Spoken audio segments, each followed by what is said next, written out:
देश देशांतर में आपका स्वागत है। मैं हूं कुर्बान अली।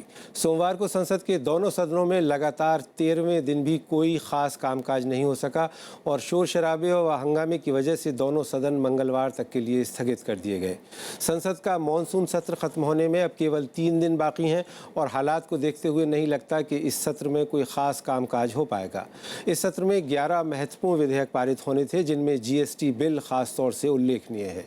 इस बीच वित्त मंत्री अरुण जेटली ने कांग्रेस पार्टी पर आरोप लगाया है कि विदेश मंत्री सुषमा स्वराज का इस्तीफा तो महज एक बहाना है। दरअसल Congress party GST bill pass नहीं होने देना चाहती।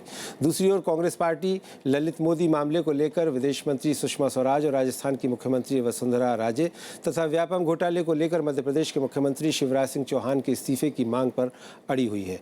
देश देशांतर में यही विषय है आज हमारी चर्चा का, जिसमें मेरे साथ जुड़ेंगे भारतीय जनता पार्टी के नेता और सांसद विजय गोयल। हमारे साथ हैं कांग्रेस पार्टी के वरिष्ठ नेता और सांसद पीएल पुनिया, मार्क्सवादी कम्युनिस्ट पार्टी के सांसद शंकर प्रसाद दत्ता और वरिष्ठ पत्रकार आनंद सहाय। आप सभी का स्वागत है। मैं सबसे पहले पीएल पुनिया साहब आपसे शुरू करना चाहूँगा कि आप लोग तो भारतीय जनता पार्टी पर आरोप लगाया करते थे कि साहब ये सदन नहीं चलने देते, ये संसदीय नियमों की परंपराओं की धज्जियाँ उड़ाते हैं। अब वही काम आप कर रहे हैं, तो आप में और भारतीय जनता पार्टी में फिर क्या फ़र्क रह गया? देखिए कुर्बान भाई, ये सत्र जब शुरू हुआ तो शुरू में ही कांग्रेस पार्टी के द्वारा कहा गया था कि बहुत गंभीर मामले हैं और सुषमा स्वराज जी विदेश मंत्री हैं और उन्होंने किस तरह से एक अपराधी, देश के अपराधी को मदद की और वो भी मंत्रालय के माध्यम से नहीं, व्यक्तिगत रूप से। तो वो बहुत विस्तार में मैं नहीं जाना चाहता। पहले दिन से ये कह दिया था कि इनका इस्तीफे के बिना और राजस्थान और मध्य प्रदेश के मुख्यमंत्री इस्तीफे के बिना हम संसद में काम नहीं होने देंगे। ये स्पष्ट रूप से बताया जाता है और सत्ता पक्ष की तरफ से इसमें कोई पहल नहीं, प्रधानमंत्री की तरफ से कोई पहल नहीं। और आपको याद होगा, हम कभी भी ये नहीं चाहते कि इसकी प्रोसीडिंग डिस्टर्ब हो। पिछला सत्र को याद करिए, भारतीय जनता पार्टी की तरफ से कहा गया था कि 120% लोकसभा में काम हुआ, 106% राज्यसभा में काम हुआ, तो केवल सत्ता पक्ष की तरफ से थोड़ी हो गया, विपक्ष ने पूरा सहयोग किया। यहां तक कि राज्यसभा का मुझे मालूम है रात को 10-10 बजे तक बहस करके बिलों को पास किया। अब तक साल भर में 40 से ज्यादा कानून पास किए हैं, वो हमने पास कराए हैं और आगे भी हम चर्चा करते। लेकिन सरकार की तरफ से जरा भी कोई पहल हो, जब इन्होंने सर्वदलीय बैठक बुलाते हैं, प्रधानमंत्री को वहां आना गवारा नहीं होता, तो ये कैसे? ये हम जानते हैं कि सत्र को चलाने की जिम्मेवारी सत्ता पक्ष की है, विपक्ष की भी है, लेकिन सत्ता पक्ष की ज्यादा है। सत्ता पक्ष को आगे बढ़ के पहल करके इसमें रास्ता बनाना चाहिए और रास्ता बनाया जाता है। पिछली बार इन्होंने किया, इन्हें जीएसटी बिल के ऊपर, आप रियल एस्टेट बिल के ऊपर, लैंड बिल के ऊपर इन्होंने पहल की तो सत्ता रास्ता निकला और वहां पर काम हुआ। जी, मैं आता हूं पुनिया साहब, आप बने रहे हमारे साथ। मैं आता हूं आपके पास। शंकर दत्ता साहब, मार्क्सवादी कम्युनिस्ट पार्टी के सांसद हमारे साथ हैं। आप इस पूरी लड़ाई में, क्योंकि अब मामला कांग्रेस वर्सेस बीजेपी बनकर सामने आ रहा है, तो बाकी विपक्ष कहाँ खड़ा है? अब देखिए एक बात, पिछले जो दूसरा यूपीए सरकार जब था जी, उस टाइम कांग्रेस चुप था, बीजेपी आप लोग जो बोलते हैं हल्ला करने वाला था। इस टाइम देखिए बीजेपी चुप, कांग्रेस मेन अपोजिशन हल्ला कर रहे हैं। तो इस दोनों का बीच संपर्क क्या है? पिछले टाइम बीजेपी ने ये आरोप लगाया कांग्रेस ने गड़बड़ी किया और इस टाइम कांग्रेस पहले बड़ा पार्टी होके आरोप लगा रहा है बीजेपी गड़बड़ कर रहा है, एनडीए गवर्नमेंट कर रहा है जी। लेकिन अब देखिए, लेकिन आप तो कांग्रेस पार्टी के साथ खड़े हुए हैं। सुनिए आप, थोड़ा सुनिए मेहरबानी करके। उस टाइम भी हम लोग करप्शन का खिलाफ हम लोग बोले थे, खड़ा हुआ करप्शन का खिलाफ। इस टाइम देखिए करप्शन का खिलाफ हम लोग हैं। लेकिन कांग्रेस और बीजेपी दोनों में देखिए, कभी वो करप्शन का खिलाफ बोलते, कभी नहीं बोलते। हम लोग पिछले टाइम भी बोला करप्शन का खिलाफ, इस टाइम भी करप्शन का खिलाफ बोला, तो किसी को साथ हम लोग नहीं, हम करप्शन का खिलाफ है, यही हमारा स्टैंड पॉइंट है। जी, विजय गोयल साहब, आपने सुना अभी पीएल पुनिया साहब और शंकर दत्ता साहब ने अपनी बात रखी और बताया कि वो क्यों सदन नहीं चलने देना चाहते। आपकी तरफ से यानी आपकी सरकार की तरफ से ये कोशिश क्यों नहीं हुई? क्योंकि अब लगभग ख़त्म होने को है मॉनसून सत्र, 3 दिन बचे हैं और जो हालात हैं उसे देखकर नहीं लगता कि कोई कामकाज हो पाएगा, कोई विधेयक पारित हो पाएगा। देखिए, ये बड़ा ही दुर्भाग्य है कि संसद के दोनों सदन चल नहीं पा रहे हैं जी। और सदन को चलाने की जिम्मेदारी जितनी सरकार की है उतनी विपक्ष की भी है।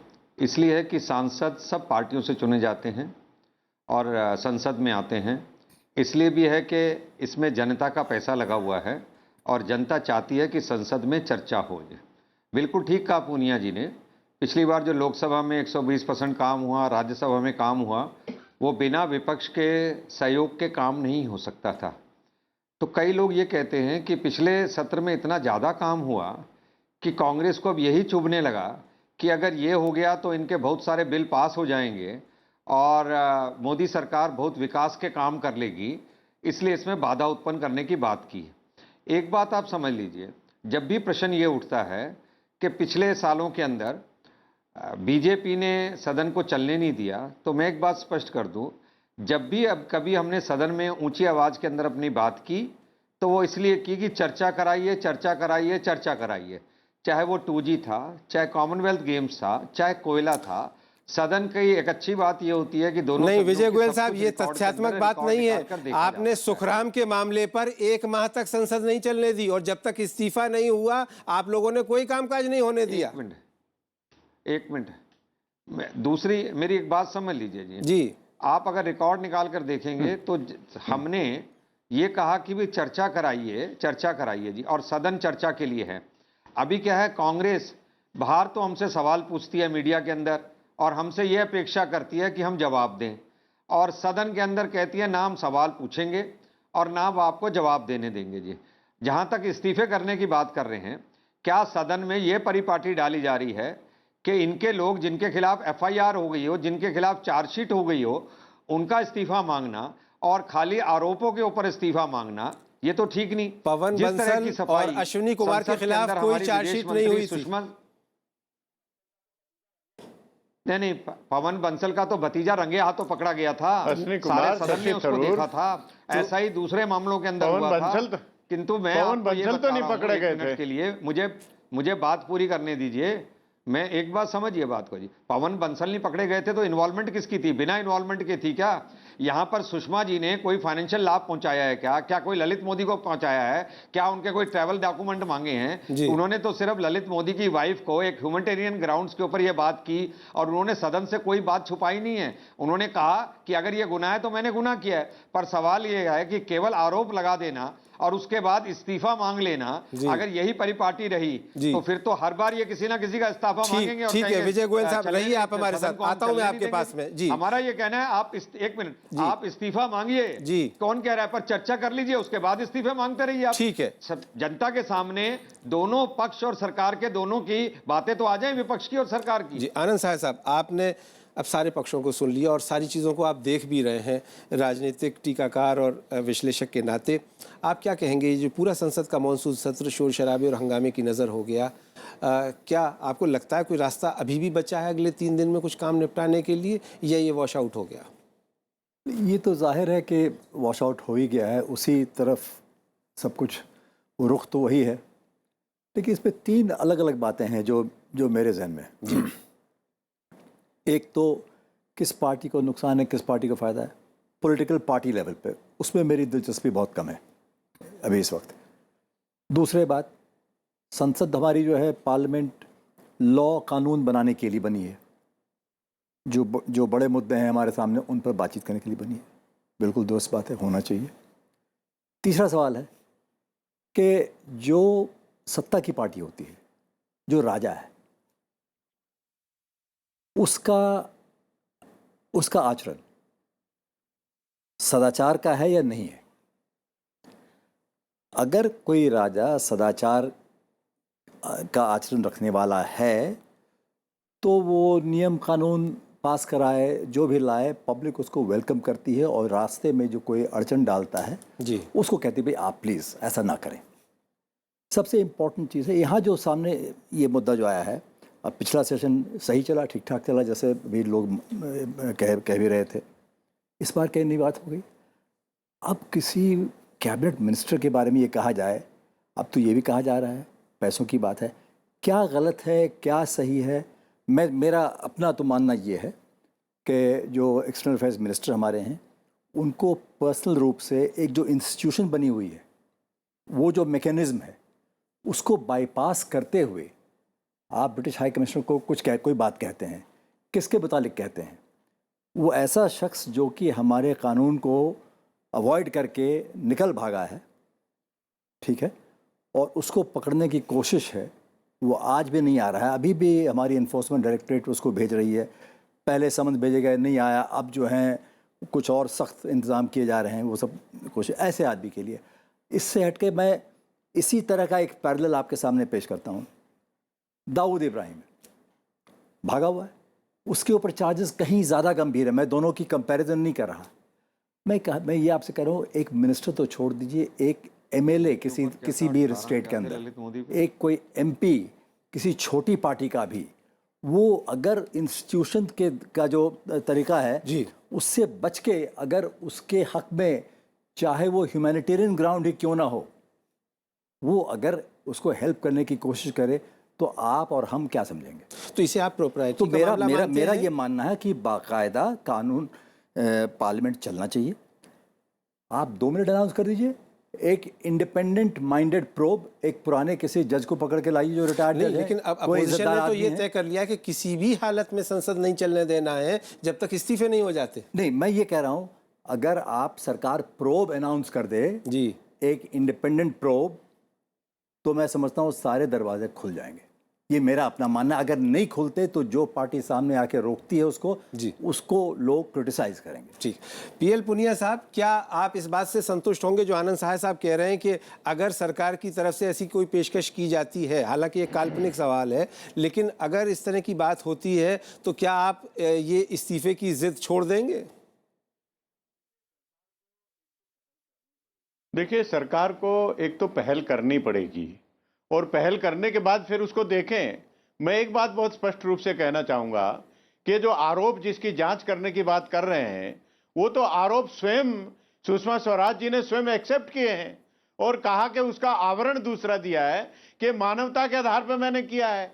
ऐसे व्यक्ति को मानवता अधिकार के जब वो कहते हैं कि साहब उनकी पत्नी तो भारतीय नागरिक है, तो पत्नी को ट्रेवल डॉक्यूमेंट थोड़ी दिलाएं, और वहां पर ललित मोदी कि वहां पर प्रेजेंस रिक्वायर्ड नहीं है।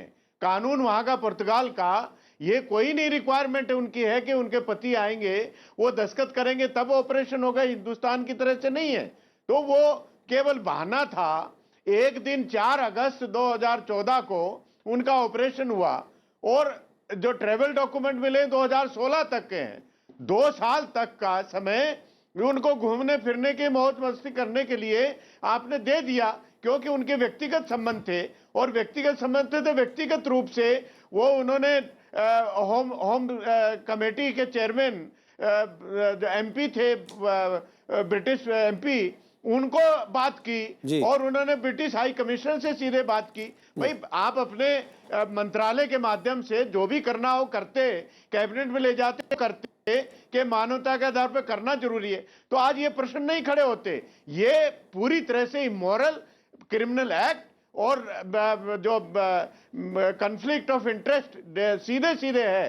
तो ऐसे में तो वो मंत्री रहना ही नहीं चाहिए। ठीक है। आप शपथ लेते हैं कि मैं बगैर राग द्वेष के काम करूंगा, तो कहां राग द्वेष? राग ही राग है पूरा। उन्होंने व्यक्तिगत रूप से जो संबंध थे उनका निर्वहन करने के लिए किया है, तो पूरी तरह से गलत किया। आडवाणी जी का उदाहरण, आडवाणी जी ने खुद कहा है कि मेरा नाम आया तो मुझे लगा कि मुझे इस्तीफा देना चाहिए। प्रधानमंत्री ने, मैंने इस्तीफा दिया, तो कुछ तो सीखे। हमारी बात ना ने नेताओं को। ठीक है। शंकर दत्ता साहब, आप क्या कहेंगे कि जो बात कांग्रेस तरफ, पार्टी की तरफ से की जा रही है, आप उससे सहमत हैं कि जब तक इस्तीफे नहीं होंगे संसद का कामकाज नहीं चलेगा, या आप चाहते हैं कि संसद का कामकाज चले, कोई रास्ता निकले? सुनिए, हमारा देश का डेमोक्रेसी में एक परंपरा है। बहुत सारे इल्ज़ाम ऐसा आया, इस इल्ज़ाम का ऊपर जो इस्तीफा बहुत सारे मिनिस्टर में हमारा देश में, सेंट्रल गवर्नमेंट में दिया, स्टेट गवर्नमेंट में दिया। जी, हम लोग क्या चाहते, जो सुषमा जी ने किया, आप लोग देखिए, under prevention of corruption act, इसमें सेक्शन 13 क्लॉज 1 सबसेक्शन D3, उसमें क्या बोला है? उसमें बोला है जो गवर्नमेंट ऑफिशियल है, जो रेस्पॉन्सिबल पर्सन जो होल्ड करते पोस्ट किसी सरकार के अंदर, वही कोई व्यक्ति को कोई हेल्प नहीं कर सकते बगैर पब्लिक इंटरेस्ट। पब्लिक इंटरेस्ट होते तो हेल्प कर सकते। और यही भी बोला कुछ चीज, महत्वपूर्ण चीज पाने के लिए कोई हेल्प नहीं कर सकते। तो आप इधर देखिए, आज जो सुषमा जी ने किया वो प्रिवेंशन ऑफ करप्शन एक्ट का सेक्शन 13 उन्होंने खिलाफ किया। पब्लिक इंटरेस्ट है क्या उनको? नहीं, आप उसके विस्तार में जा रहे हैं, लेकिन मैं दूसरी चीज़ आपसे पूछना चाह रहा हूँ। लोकसभा अध्यक्ष ने बैठक बुलाई, ऑल पार्टी मीटिंग, आपकी पार्टी उसमें शरीक हुई। कोई तो हम लोग क्या बोला जी, कुछ दिन के लिए सुषमा जी इस्तीफा दीजिए जी, और इन्वेस्टिगेशन शुरू कर दीजिए जी, इसके बाद सदन चलाइए, वही तो हमारा ठीक है। विजय गोयल साहब, तो इस पर क्या कहना है आपका? शंकर दत्ता साहब कह रहे हैं कि साहब मॉरलिटी का भी मामला है, आपकी पार्टी विद डिफरेंस का हमेशा दावा करती है और हमेशा मॉरलिटी के नाम पे आपने के बड़े बड़े नेताओं के इस्तीफे हुए हैं। अभी अडवाणी जी का जिक्र हुआ, मदन लाल खुराना जी का जिक्र हुआ, और भी कई लोगों का जिक्र हो सकता है। तो ऐसे में क्या दिक्कत है कि अगर कुछ दिन के लिए इस्तीफे हो जाएं और वो फिर जब वो पाक साफ हो जाएं, जैसे जॉर्ज फर्नांडिस साहब को आपने किया था, दोबारा वापस आए थे, वैसे हो जाए? नहीं, आप राजनीति के अंदर क्या लाना चाहते हैं जी?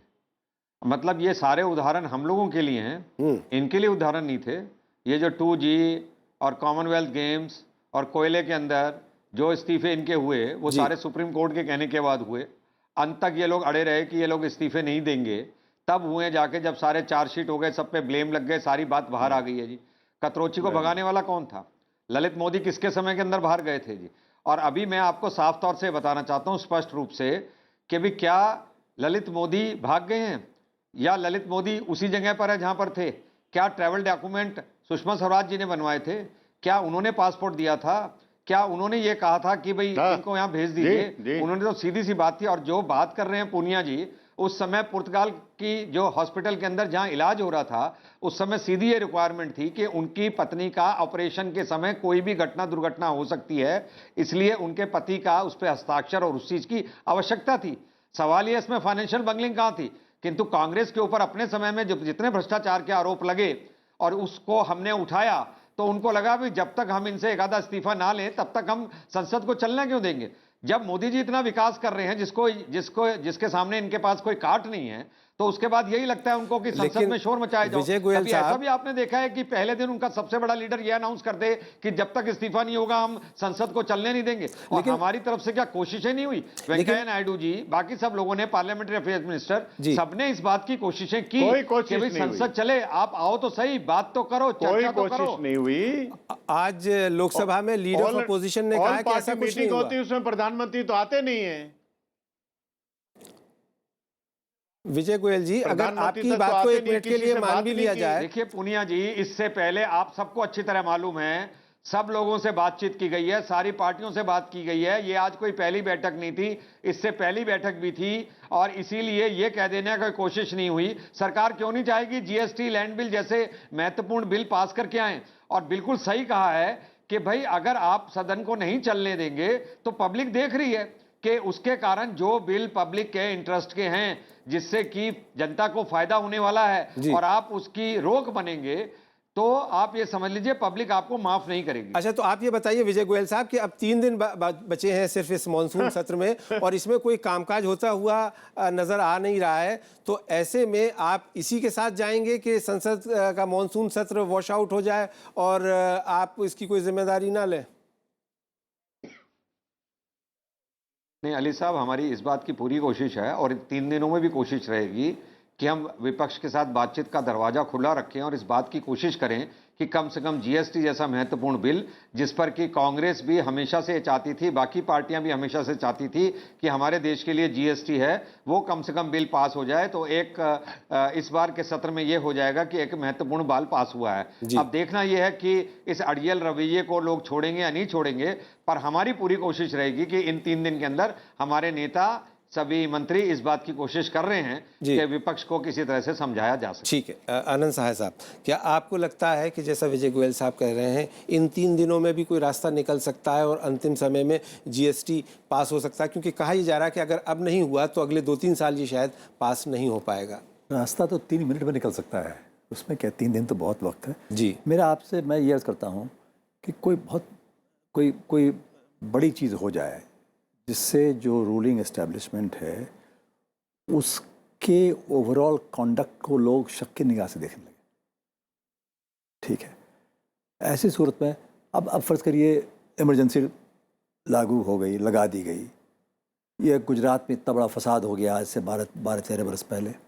ऐसी सिचुएशन में सरकार, जो तब की सरकार थी यहाँ या सेंटर में या स्टेट में, वो ऑपोजिशन के भी आप लोग आइए, पहले नरमी से हम बात करते हैं, बातचीत में जो निकलेगा जी उसके हिसाब से हम आगे बढ़ते हैं। कि आप लोग खामखा ये क्यों आप खबरें उड़ा रहे हैं कि ये हो गया वो हो गया? कुछ नहीं हुआ जी। तो मेजॉरिटी तो सरकार की होती है लोअर हाउस में, और उस पर हम वोटिंग करा लेंगे जी। आपको अपनी बात रखने का मौका मिलेगा। नहीं, लेकिन उसकी सूरत नज़र नहीं आ रही तो ना। इस सिंपल ये है कि भाई ये डेमोक्रेसी है ना, ये किसी एक आदमी का रूल तो नहीं है, एक आदमी या एक पार्टी का। इंडिया तो 1 पार्टी स्टेट नहीं है, 1 मैन डिक्टेटरशिप भी नहीं है, कुछ भी नहीं है। यहाँ तो संसद चलती है जी। ये तो पंचों वाला मामला है यहाँ पे। तो अगर इतने सारे लोग कह रहे भाई ये बात हो गई है, सरकार अपनी बात पर अड़ी रहे। अब तरह तरह की बात हो रही है, अभी तरह तरह की बात सुनने को मिल रही है। कुछ तो कह रहे हैं कि नहीं बिल्कुल पाक साफ है, कोई इरेगुलरिटी नहीं है, ह्यूमैनिटेरियन कॉज है, एक वो भी पक्ष है। दूसरा पक्ष है कि नहीं भाई जो वहाँ मिस्टर मोदी बैठे हुए लंदन में, उनमें और जो लोग यहाँ उनकी जिन लोगों ने मदद करी है उनमें और भी दूसरे लिंकेजेस हैं जी। अब ये सब आप और हम कैसे जाने? ये तो इंक्वायरी बतलाएगी ये बात। जी। तो इंक्वायरी तो होनी ही चाहिए, और आपके ऊपर हम इंक्वायरी करवा रहे हैं और आप मौजूद हैं उस सीट के ऊपर। ऐसी इंक्वायरी होती है क्या? नहीं, लेकिन अब ये तो बात सिर्फ इतनी है कि जब तक सरकार और विपक्ष के बीच में कोई सहमति नहीं बनेगी, संसद की कार्रवाई नहीं चल सकती। ये तो जाहिर बात है। तो हम संसद चलाना एक बात है, कुछ ज़रूरी बिल्स पास कराने एक बात है, ठीक है, उसमें तो कोई दो राय हो ही नहीं सकती। ऐसा माहौल है, उसमें तो ये संभावना नहीं बनती दिखाई देती कि जीएसटी पास हो जाएगा। माहौल को जब आप सत्ता में आते हैं, जनता वोट करके आपको भेजती है, तो आपसे ये भी उम्मीद करती है कि आप सही तरीके से शासन करेंगे, आप अच्छे कानून लाएंगे हमारे सामने, आप सही पॉलिसी लाएंगे हमारे सामने। और इस पे कहीं भी अड़चन होती है तो उसको फिक्स करना, इसकी मरम्मत करना, जो पॉलिटिकल वातावरण है, पॉलिटिकल एटमॉस्फेयर जो है, माहौल को दुरुस्त करना, वो किसका काम बनता है? जिसके पास शक्ति है उसका काम बनता है। जी, बहुत बहुत शुक्रिया आनंद सहाय, पीएल पुनिया साहब, विजय गोयल साहब और शंकर दत्ता साहब इस चर्चा में भाग लेने के लिए। तो अभी भी उम्मीद की किरण बाकी है, 3 दिन बाकी हैं, और अगर सरकार और विपक्ष के बीच, जिसको कहते हैं अगर पॉलिटिकल विल हो, तो रास्ता निकल सकता है और जीएसटी जैसे महत्वपूर्ण विधेयक भी पारित किए जा सकते हैं। ये ऐसा होते हुए भी हमने इस संसद में देखा है और इस संसद को लगातार 1 माह तक रुकते हुए भी हमने देखा है। उम्मीद ये की जानी चाहिए कि सद्भावना पैदा होगी विपक्ष और सरकार के बीच, और संसद का जो काम है वो पूरा होगा, सुचारू रूप से दोनों सदन चलेंगे। इसी आशा और उम्मीद के साथ देश देशांतर में मेरे साथ इतना ही। नमस्कार।